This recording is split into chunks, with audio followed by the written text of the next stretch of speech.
What's good, everybody? It's your boy Oshay Duke Jackson back at it again with another episode of the Oshay podcast, and I want to thank you guys for the support. Having a lot of fun with this, and I'm here with our lovely co-host. Yeah, the one and only, the rich auntie of Kenganda, that is Joanita Meyer. I'm here to tell you right now, we don't care. Let me tell you We don't care. Give her a round of applause for it.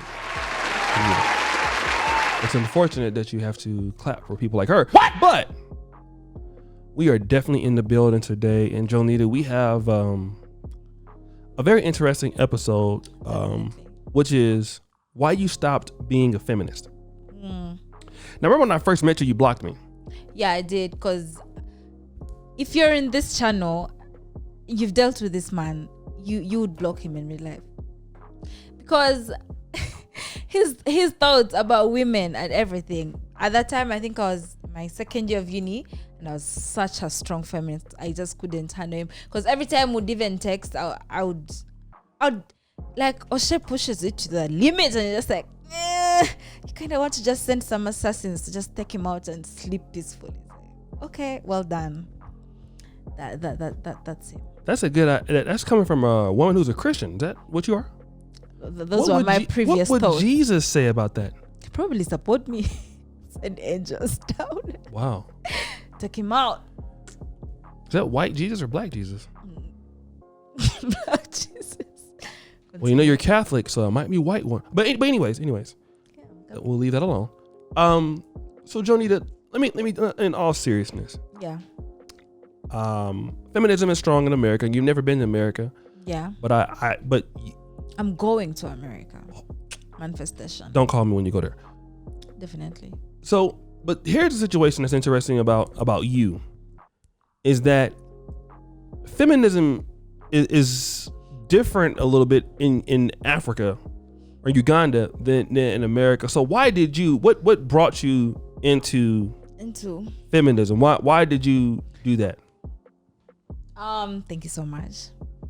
Well, first off, by then I was in my year 2 of uni, I guess. Mm-hmm. No, like I was in uni, so all through even high school, I was so vocal about women and everything, because I just kept seeing the things that were being done to women, and they were just so unfair. What kind of things were being done to women in Uganda?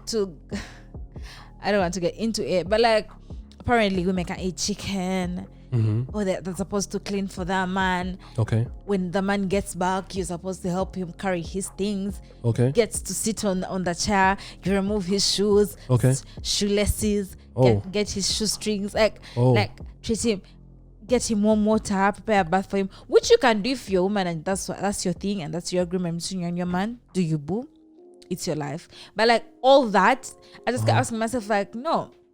And considering my, like, let's talk about how I grew up. My dad encouraged being equal. Like in our home, it's not a man should do this and a woman should do this. If it's your day to mop, if you're on that, we used to have like a schedule for chores. If you're a boy or a girl, you'll do. If it's my brother's day to mop, he'll do it. We grew up, my brother can cook, my brother can clean, he does everything. So I grew up in a home where it's like boys will do it, girls can do it. Girls can do it, boys will do it again. Of course, that some things that the boys would do that we wouldn't do. That would be like carrying, like the heavy stuff, like the garbage, taking out the trash was left for the boys and everything. You get like we had like a little thing, but then going to high school and then seeing, oh, it's like more segregation. Like, oh, girls can do this, oh, girls can do that, oh, girls. Like, it was just too much, because growing up as a girl child in Africa, you just triggered. It's just a trigger. It's like people just keep pushing you, and it's like they're just putting you in a box. Oh, you can't do this. You can't do that. You can't do this. It's like, oh, it's like everyone just wants to like put a string around you of the things you're not supposed to do. Or you laugh too hard. No, that won't attract a man. Or you walk too funny. No, that won't attract a man. Or you're supposed to put your skirt down. Oh no, wear a short and he'll be attracted. Like, it was more of like, do this for a man, do this for a man, do this for a man. So I was just triggered. So that I also had a situation in high school where a boy he decided to just stand up in class and then pointed his finger at me, and I was just like, you do not know who you're dealing with. I'll work on you. He got a very severe punishment. I wouldn't have gotten him. It was just any other normal person. But I kind of wanted to show him that, you know what? We pay the same school fees. We're in the same class. We get the same grades literally. And you're not better than me just because he felt like, oh, I'm a boy, I can stand up, and then just decided to shame me. I was like, oh, okay, I'm a girl, and I also shame you and use so he got his other routes. Definitely. I had all the teachers in the staff room hit him because that was mean of me to do, but like because what he did was just stupid. He decided to stand up in class, point his finger, and then he shoved my head. I was like, "Oh, child, you don't know who you're dealing with." I'm going to fast taught you, so it just you snitched from that. You told on him. Yeah, snitch. Put you in your place is what I did.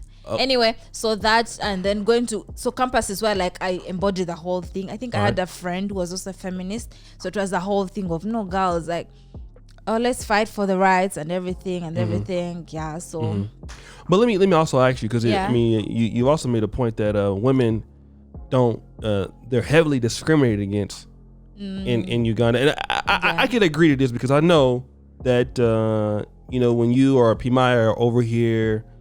And when you guys walk on the main street, I know guys say they throw words, really like, mean and nasty things. Some of them do. I want to touch your. Listen, there's a time I was looking for a job, and then this man told me the pay was 1M, and then he told me, so he said, "Oh, you're the one who wants the job." I was like, "Yeah, I want the job." He's like, "But you're a young girl, you're going to be getting that much money." I was like, "Yeah, but I need the money. Like, I'm out here, I'm paying my own bills, and I just finished uni." He's like, "But if you get the money, no man is going. You're not going to want any man." And his point for refusing to give me a job was because I will not want a man because I was getting paid that much money. Okay. Like, okay. So he didn't give me a job. That was his reason. Because he didn't want you to have that money. Yeah. Because then I would not want a man. Okay. He wanted me to get a low paying job so that I could have gap or need for a man. Despite that you went to college and everything already finished. Everything. I did the whole interview thing. Sure. I sat for the exam, and then it's like the final stage where you actually have to go and meet him. It's just like that. Or a lot of guys that work for companies, I heard they try to entice women to do other things. Yeah. A friend of mine, I won't mention who. Thank God she doesn't watch this. But like her boss hit on her. He cornered her in the corridor, and then planted the kids. And they're weird. But anyway. Don't you wish someone would kiss you? Just at all? Even some random drunk guy, like just. I get kisses from the Lord Jesus. I'm fine. White Jesus. Okay, so let me say this. Now, when I met you, you were like super aggressive with it. Yeah, I was, and it kind of stemmed from the fact that I think I was coming from a toxic relationship, so I was really, really done with men. I was just like, wow, the other gender needs to be put on one side. You get like so when you met me around that time, on top of being a feminist, I had the hate. Yeah, I'll agree. Like I'm not one to like shy away from my flaws and say I'm perfect. No, I will agree. At that point in time, I actually kind of hated men because I had just finished going through a breakup with someone who was so toxic, and then I was reflecting on all the toxic things that had happened, and it was just. Oh, okay. So when did you change? When did I change? I changed, I think the end of last year. And I think it's like, why did you change? Why did you change? Why did I change? Because I felt like, in this generation, everything is a trend. Like, oh, I'm a feminist. #feminism. It's like, oh, women do this, they do that. It's like, oh my God, let's save everyone. Let's get all the women on top. Like, yay. But you're not actually doing something, you get. So I looked within myself and I was like, what are you actually doing for women? All I do is just rant and talk and be bitter. But by the time I also decided that I wasn't going to be a feminist anymore, as when I also healed from my own traumas. I decided I was just like, you know what? Instead of you just talking and just jumping on a trend because it's trending, oh, you're feminist, or because everyone knew me at school, like, oh, that girl is a feminist. It was like my title. I wasn't doing anything for women. I just had a title and I had a big mouth and I could talk and shout. You had a big mouth? No, I didn't have a big mouth. Listen, I was the one making all the presentations for my group, okay? People trusted me to go out there and represent them. Are you still running your mouth? Let's relax. Running my mouth to the bank is what I'm doing. Anyway, it was more of that and whatnot. So I decided, you know what? Let me stop with the talking. Let me do more actions. And I just wanted to drop that title because it was feminism in Uganda at the time had become so much anti-men. Oh, I hate men. And it's just like sometimes people just jump on the board for feminism because it's what?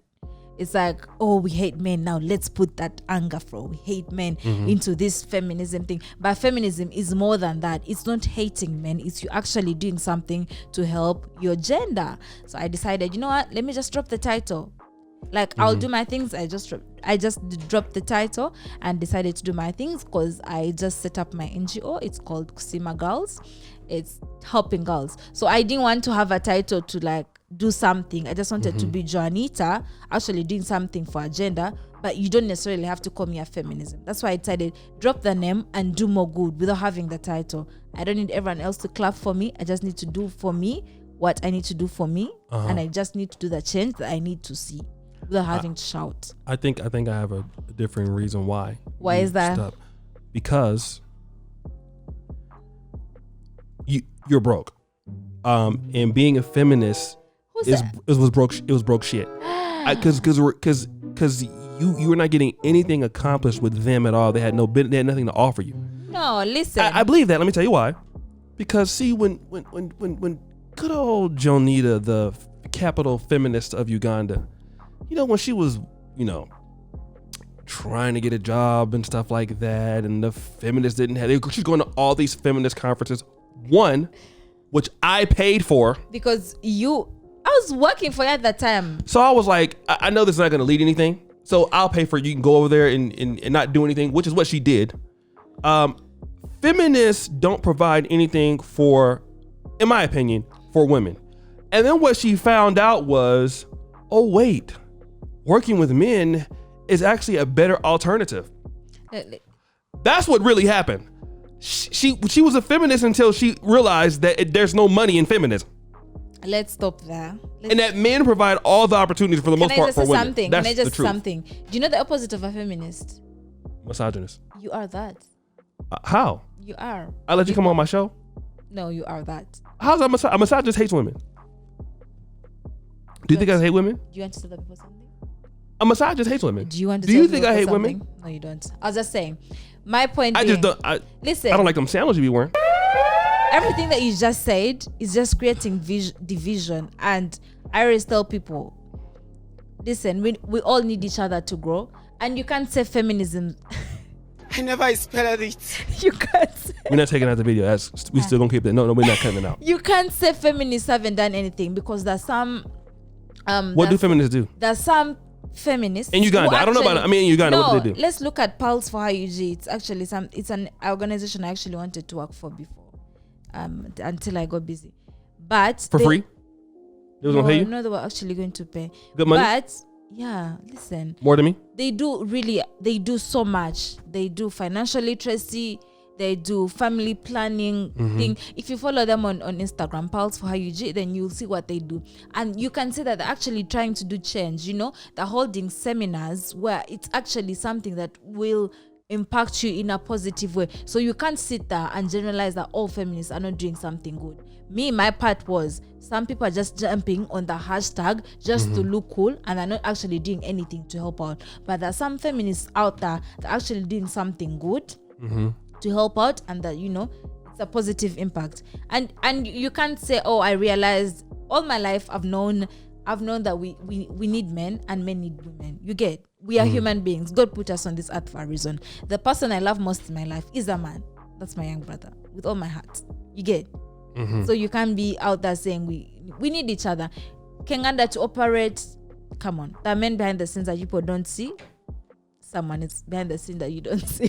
Yeah, he's actually pretty short, so stop. I feel like can't nobody see him. No, but like if he jumped up the sidewalk, he'd commit suicide. It's like you all need to work together, okay? You're not going to go out to a workplace and it's just men or just women. Even that cleaning lady, that because a clean place, increases productivity. At the end of the day, we all we need to work together. You can't be so divided at men this, men that. No, like, it's unity, guys. It's unity.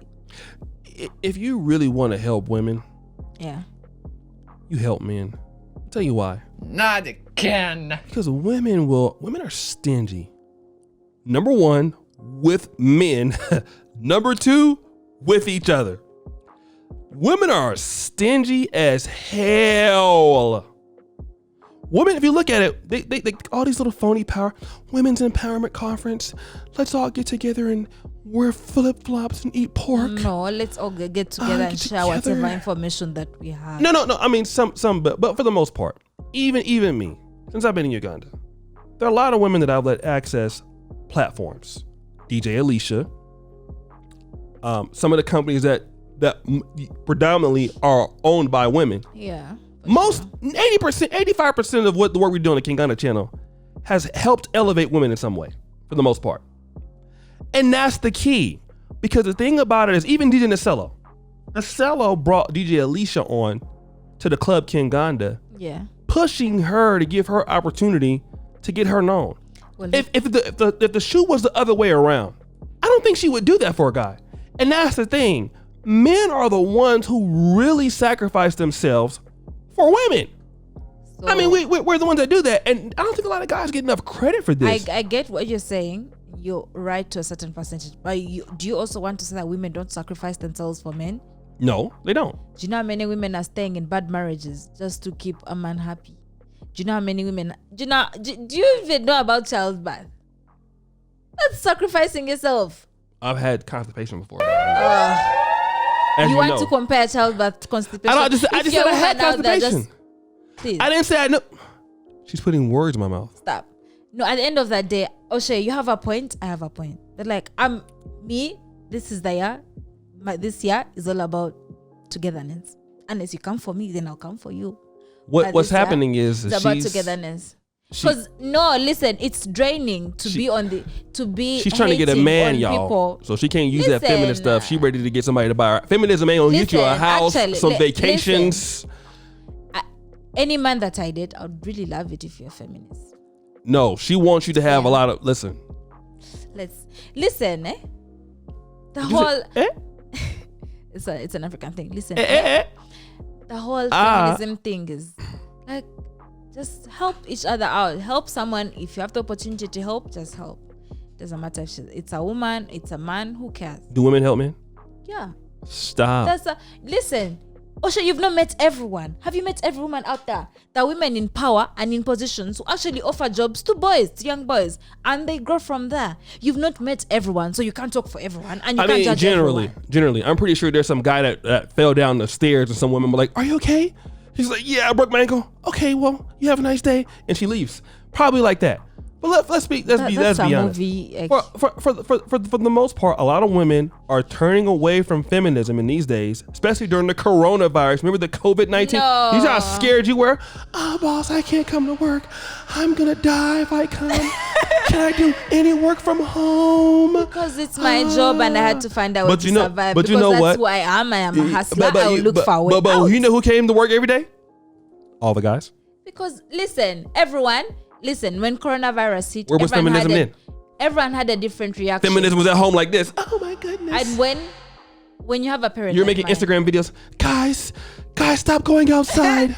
Because it scared me. Like I'm afraid of death. I'm afraid of death. Boss, okay? I need to get out of here. No, but listen, I'm ready to come back to work.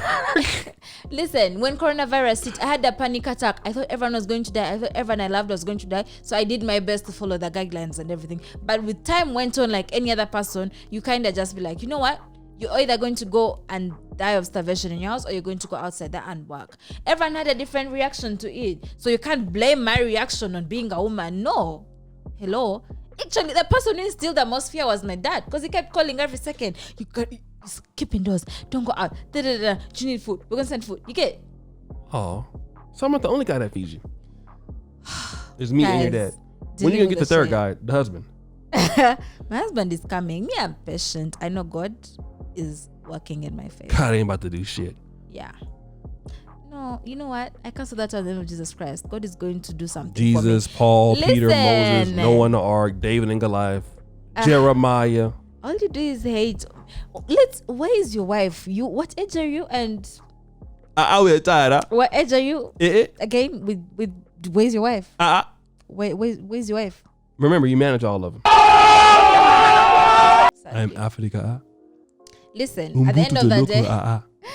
At the end of the day, you can't blame at more women are now living feminism because of the coronavirus. No, everyone has their own journey. The reason broke. I decided to leave, and I didn't leave. Like, I'm doing my own things. I just didn't want to have that title.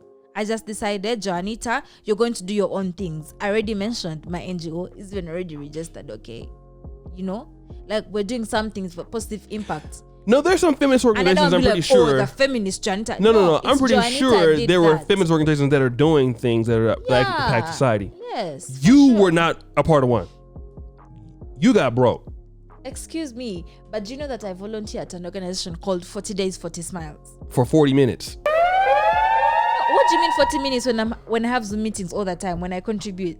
You see, listen, what Oshay is doing is what the world does. The world, people just want validation for everything. Or if you're doing this, show us this. No, you don't need to shout about everything that you're doing in your life. Do your own thing. If you're happy with it, move with it. If you're doing something for society, do your own thing. You don't have to go, oh, by the way, I'm doing this, and I'm doing this. No one cares. Do your own thing. All right. This is what society does. They just want to keep judging.